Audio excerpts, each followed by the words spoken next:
पुढे एके दिवशी राजा परीक्षिताने काय केलेलं आहे, धनुष्य घेऊन शिकारीसाठी गेला. त्याच्या डोक्यावरही सोन्याचा मुकुट आहे. शिकार मिळाली नाही, पण राजा थकून गेला, त्याला तहान लागली. कुठेही पाणी दिसत नव्हतं, म्हणून तो एका आश्रमामध्ये गेला.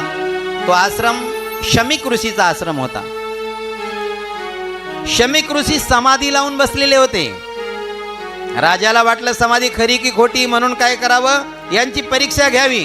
मी आलो असताना मला साधं पाणी सुद्धा विचारलं नाही.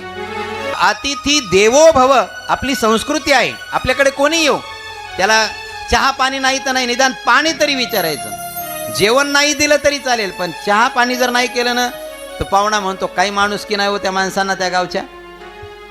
तसं त्या राजाला वाटलं मी यांच्या आश्रमामध्ये आलो, मला कोणी एखाद्या शिष्यानं सुद्धा या गुरुच्या विचारलं नाही, पाणी वगैरे सुद्धा. तहान लागलेली होती त्या राजाला. मग यांची समाधी खरी का खोटी याची परीक्षा घेतली पाहिजे. जवळच एक मेलेला साप होता. तो साप काय केला त्या राजानं, असा काठीनं उचलला आणि या ऋषीच्या गळ्यामध्ये टाकला.